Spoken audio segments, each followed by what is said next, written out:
Let's take you to KZN now, where Durban is buzzing as the Durban July comes back into the city. And while Greyville will be filled with glitz and glam, and other parts of the city are still reeling from severe floods. Now, many communities are still without water and are struggling to fulfill day-to-day basic needs. ENCA reporter Manqoba Mchunu is visiting these communities and joins us now. No doubt, Manqoba, that the Durban July is a huge economic opportunity for KZN as a whole.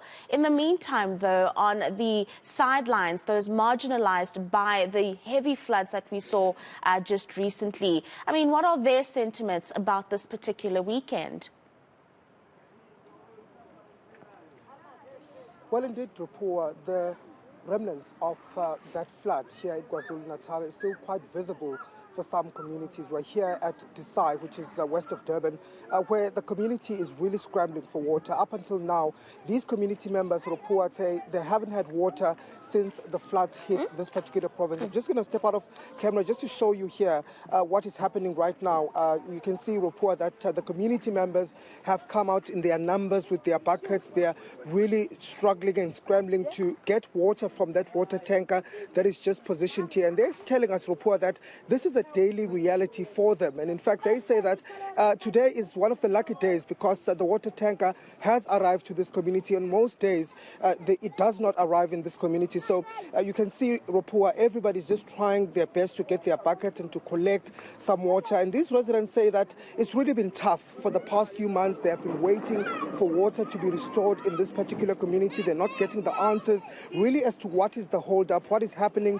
We do know that there was infrastructure damage. One of the pipes was damaged during the floods. But when you speak about timelines and when exactly that will be fixed, these community members are telling us, report, that there has been no communication at all in terms of what is going to happen with that situation. As you can see, report, another truck arriving here in this community because we understand that there are many other sections as well, people from other sections of this area that have been affected. So today they will be relying on water from these two water tankers and perhaps more that are going to come in this community just to try and get some water. But let me speak to a gentleman here. I understand that he's a DA councillor.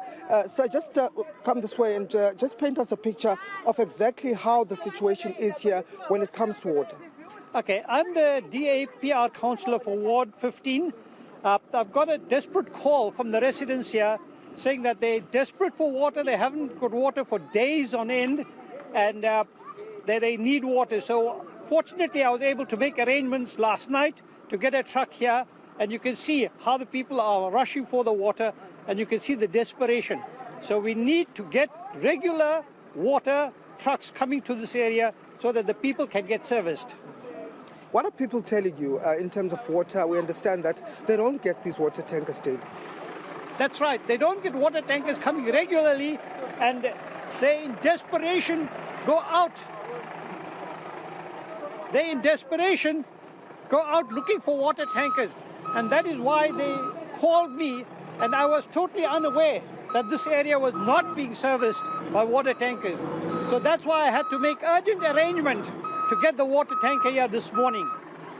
Okay. And in terms of when you sit with the municipality in those council meetings, what are they saying about some of these communities that do not have water? Are there any plans that they're doing to fix this problem immediately? Yes, there are problems. There is a problem with the water that's being pumped from Nagel Dam into the main dam in Reservoir Hills and the service of the subsidiary dams that supply these areas.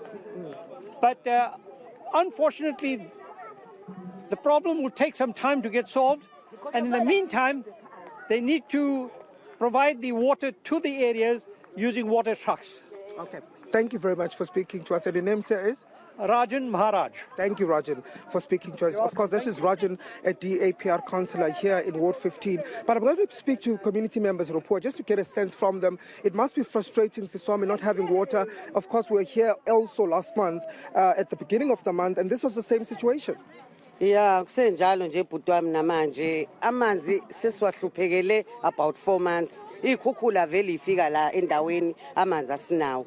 Sikhe phethwini, phethu ziyasigulisa abantu balala nowadays la ebhedlela. Amawasha amanzi ayasigulisa ngisho uwasha amanzi avena abemhlophe ngathi ingane kade ziyobhuquza enhlabathini sesikhathele bandla.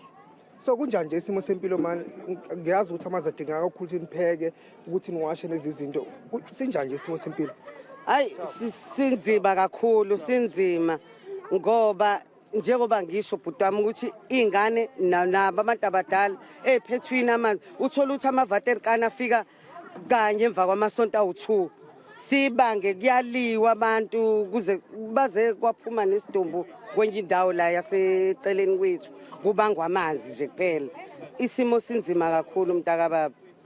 Let me speak to more residents just to get their sense. Of course, this lady is saying that it is quite a desperate situation. They haven't had water here for 4 months, she says. In fact, she says it's even before the floods, there was a water issue in this community. So it doesn't appear that the flood situation is the only reason why this community has not had water. And in fact, they're saying that it's quite hard. They can't cook. They have to use water from the streams that are water that is dirty and water that is unreliable. And so she says that they're getting sick on a daily basis, and these water tankers only arrive maybe once in 2 weeks.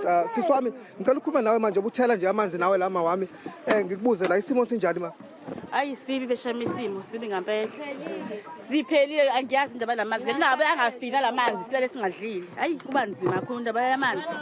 Hayi khona sazi kwenzakalani ngempela. Okay ma, lokho zanafika wena amavater kanje la kunini? Ayafika shema afika kodwa kulunye usuku ngingafiki ngisho neyodwa ke nje. Wathatha performance ma ingafika? Sibanzi kwanzima ngendlela isimo ikhona eziphethe sezivele la khathi kwekhe iphethwini. Uyafika isikhathi ngicululela lo manzi akho lososiphethu kodwa akho into usuzowenza uyawakha benjalo. Thank you ma. Okay, well she's saying it's quite difficult. They have to really struggle for water in this community. She says they have to go to streams here. There's also the nearby Umlazi River where residents say they now have to go and wash there because of the water situation. Well, the mayor of Durban, Ropua, Kolisi Kawanda, was here, not far from here, just last week, where there was an issue around electricity and water in Kwandengezi. And he also spoke to the issues of water in this community, saying that there is infrastructure that was damaged, but however, there's still no timelines, as we know, as to when exactly this water problem will be resolved. In the meantime, people continue to suffer while we wait for those timelines to be confirmed. Mangoba Mkhono, thank you very much for bringing us that report. We'll catch up with you a little bit later on just to delve into some of those details, or rather developments around the water crisis in that part of the region.